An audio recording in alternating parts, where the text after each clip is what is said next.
Assalamualaikum warahmatullahi wabarakatuh. Perkenalkan, nama saya Nanda Bahana C. Salino dengan NPM 100-116-015 dari Fakultas Hukum dengan kekhususan Pidana. Terima kasih atas waktunya karena saya membuat video spesial dengan judul skripsi saya penerapan asas etikat baik dalam pelaksanaan kontrak kerjasama investasi antara pengusaha dengan investor berdasarkan buku 3 Undang-Undang Hukum Perdata. Perjanjian merupakan sebuah kesepakatan yang dibuat oleh para pihak yang membuat perjanjian.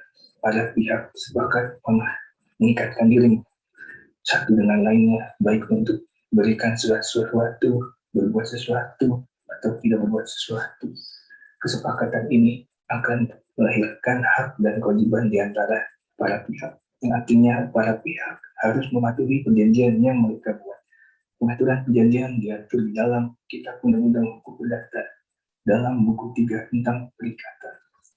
Dalam perjanjian dan atau perikatan terdapat asas yang harus dipatuhi. Salah satunya adalah asas etikat baik. Asas etikat baik dalam yaitu penilaian terhadap tindakan salah satu pihak dalam melaksanakan apa yang telah diperjanjikan dan bertujuan untuk mencegah kelakuan yang tidak patut dan sewenang-wenang dari salah satu pihak. Etikat tak hanya mengacu pada etikat baik para pihak, tapi harus mengacu pada nilai yang berkembang pada masyarakat. Namun pada kenyataannya masih banyak perjanjian yang belum mematuhi asas etikat baik. Salah satu contoh yang diindikasi tidak mematuhi asas etikat baik yaitu pihak investor menyerahkan uang sebesar 200 juta kepada pihak pengelola disrupsi dengan keuntungan 10%, yaitu 20 juta, di mana perjanjian dibuat untuk 1 tahun.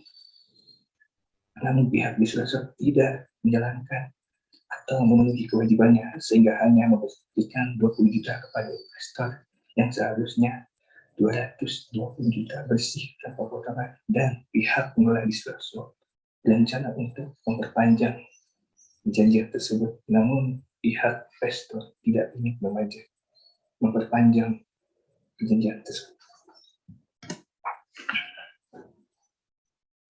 Identifikasi masalah. Yang pertama, bagaimana penerapan asas etikat baik dalam pelaksanaan kontrak kerjasama investasi antara pengusaha disrupsi dan investor.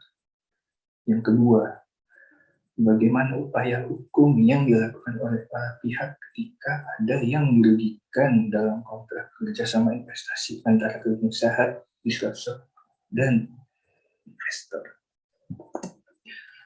Pertama, pihak telah memenuhi asas etikat baik karena telah memenuhi syarat-syarat yang ada dalam perjanjian tersebut. Menjawab identifikasi masalah yang kedua, pihak yang dirugikan dapat menuntut kemeja hijau karena sesuai dengan peraturan yang ada di dalam.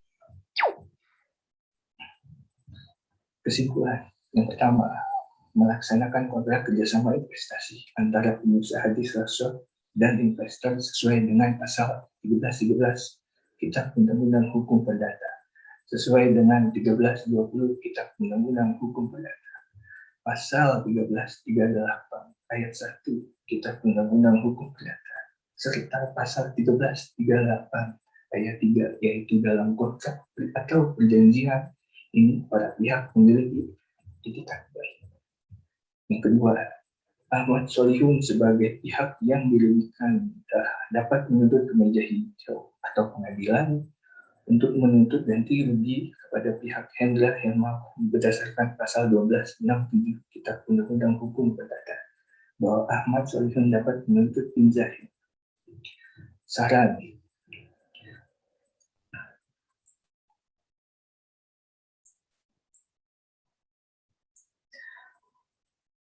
Ada yang pertama, agar tidak terjadi pertentangan di kemudian hari, pembayaran atas hasil dari pekerjaan yang tertuang dalam perjanjian haruslah dicantumkan tanggal jatuh temponya secara jelas, dan apabila diperpanjang harus menjelaskan juga tanggal pembayaran serta pembuatan syarat perjanjian.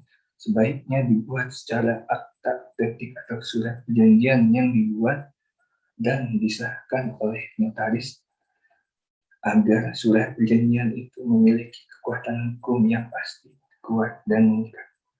Yang kedua, upaya penyelesaian yang dilakukan sebaiknya melalui non-litigasi dan berpacu pada asas ikat baik dalam penyelesaian sengketa, sehingga selalu tercipta hubungan yang baik. Namun jika tidak bisa diajukan baru diajukan ke meja hijau. Atas waktunya. Amin.